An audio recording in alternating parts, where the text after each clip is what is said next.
Don't you just love those people that almost force you to pet their dogs? Like, I already acknowledge its existence. I'm not going to pet the flea bag. Get that disgusting thing away from me.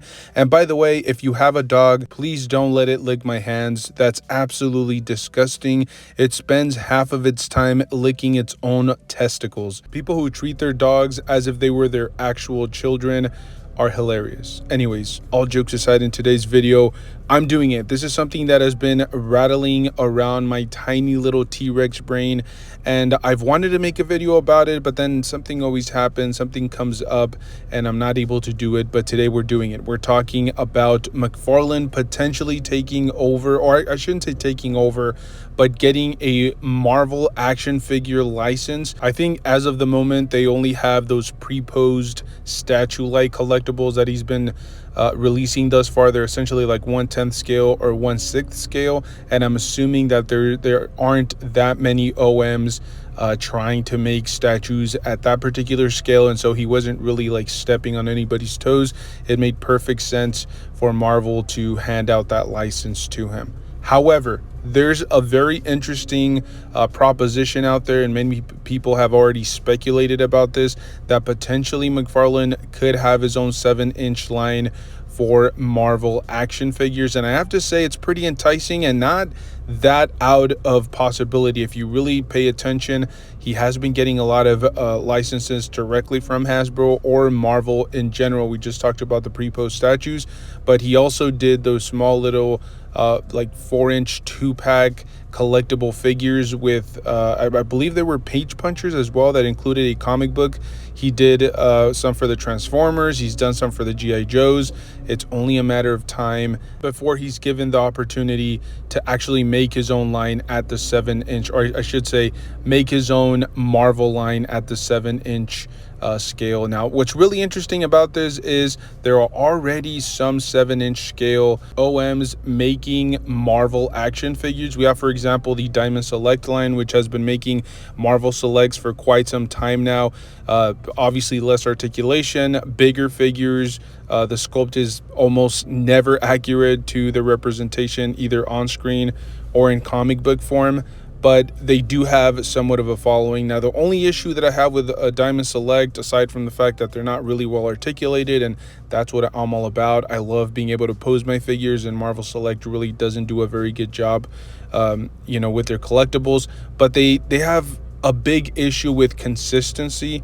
They do release stuff here and there, but in terms of Marvel figures, you get them sporadically throughout the year. It's not consistent, and I think that's a big issue for Marvel as a whole, or Disney.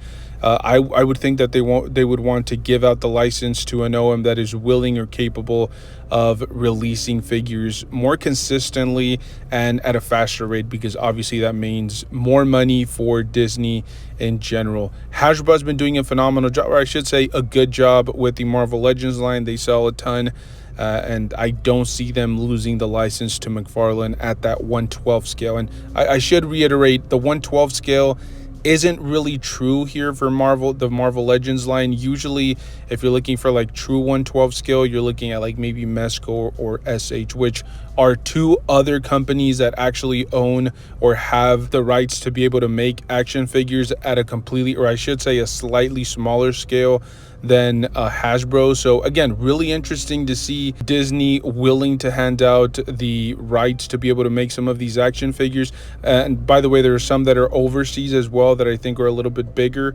But it just opens up the possibilities for, I think, McFarlane to kind of sneak in there. He's been doing it very slowly and methodically. He's picking up, stuff from Hasbro. He's picking up stuff directly from Disney.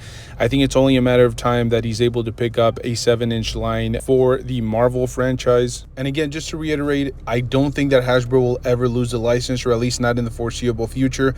A lot of their stuff is selling out. They can't keep it in stock, which means that the demand is high. So that makes me believe that there is a possibility of McFarlane picking up a license, but it wouldn't be at that 1/12 scale, or it would be in conjunction with Hasbro continuing their line, which is definitely a possibility. We see this quite often. The DC action figure line, for example, is owned by multiple different companies. We see, again, SH or Mesco releasing their versions pretty consistently, and a number of other lines at like slightly taller scales or slightly smaller. It's usually something that OMs do. It makes absolutely no sense why Disney wouldn't try to capitalize on their franchises.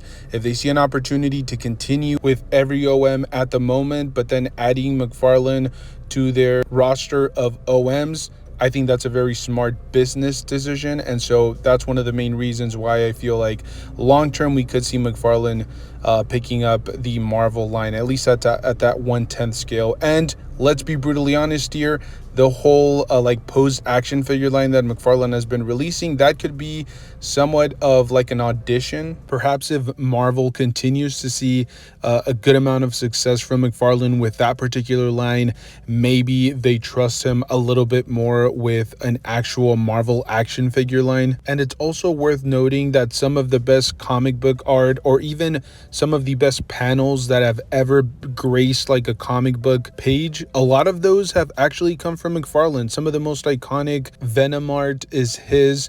We have some of the most iconic Spider-Man covers as well as Batman. So I think he definitely understands the history of a lot of these characters, and I think he's definitely going to do a phenomenal job when representing them in action figure form. I know a lot of people hate on the DC Multiverse line, for example, but I think some of the best Batman action figures have come from McFarlane. I'll give you guys an example. The first appearance Batman, which we received not too long ago with the wired cape, is probably one of my favorite action figures out there. I know people despise the whole quote-unquote diaper look, but I love that soft, pelvic plastic area because it really helps with articulation. In some cases, and you can actually test this out yourself, they can actually, a lot of DC Multiverse action figures can actually lift their legs higher than some of the Marvel Legends action figures. So it's kind of like a give and take a lot of the times with these OMs. Sometimes you won't get, the really cool, aesthetically pleasing action figures. They'll look a little bit weird, but that will help with articulation. I think, like I said, it's a perfect balance, and McFarlane doesn't always hit it, but when he does, it's an absolute work of art. And I think the first appearance Batman is a perfect example of that.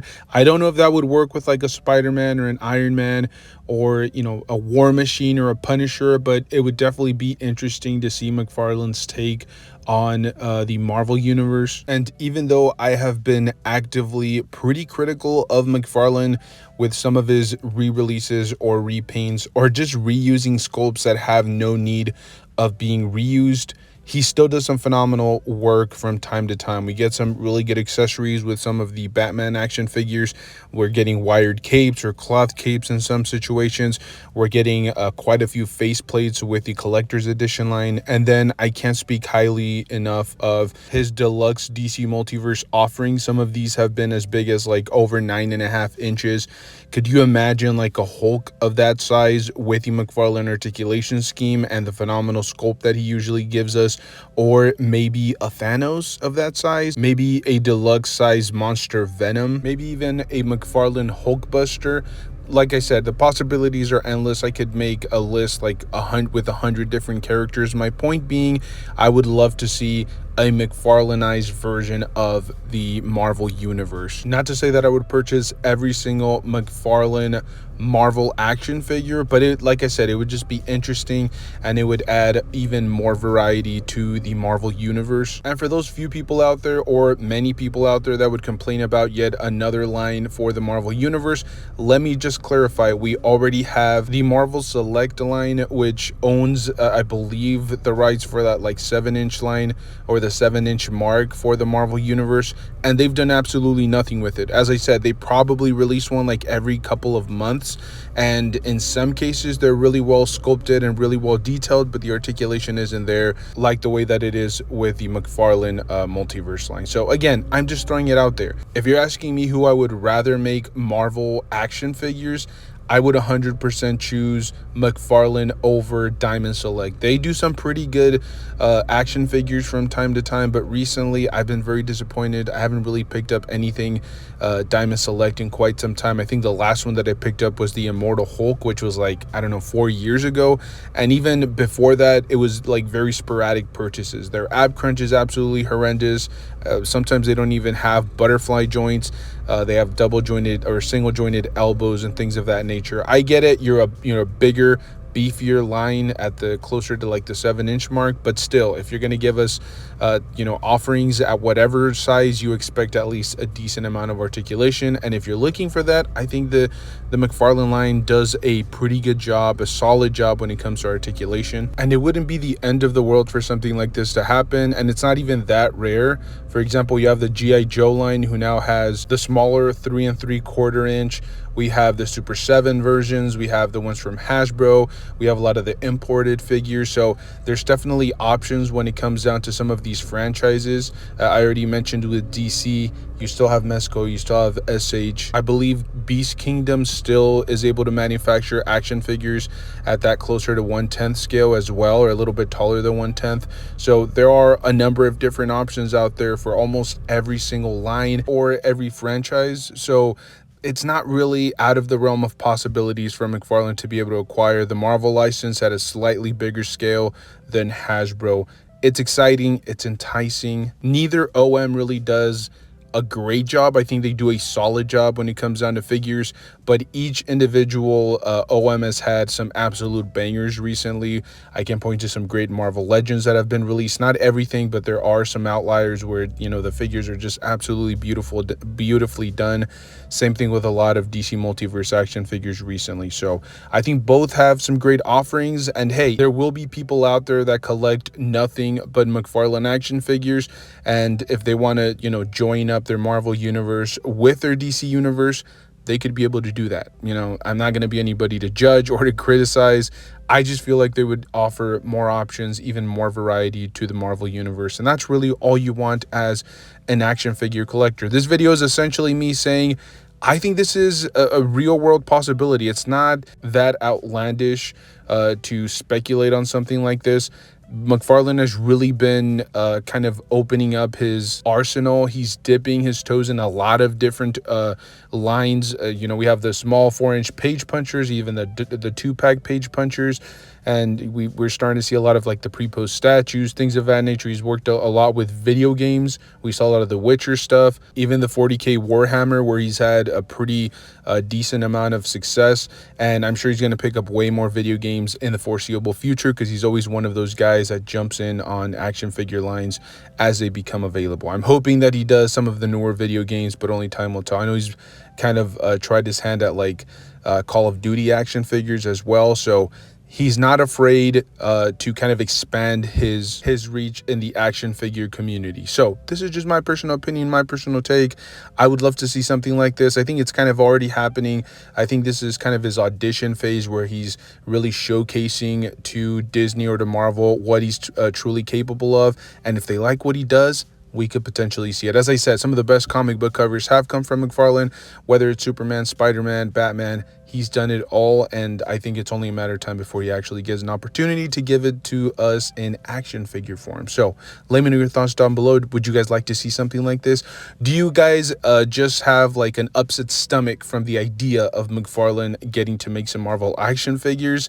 I hope not, because then I would feel kind of guilty. But anyways, I'm very curious to see what you guys have to say. Thank you guys so much for tuning in. Stay tuned. We are kind of ramping up the action figure uploads to like maybe 4 to 5. So hopefully you guys enjoy it.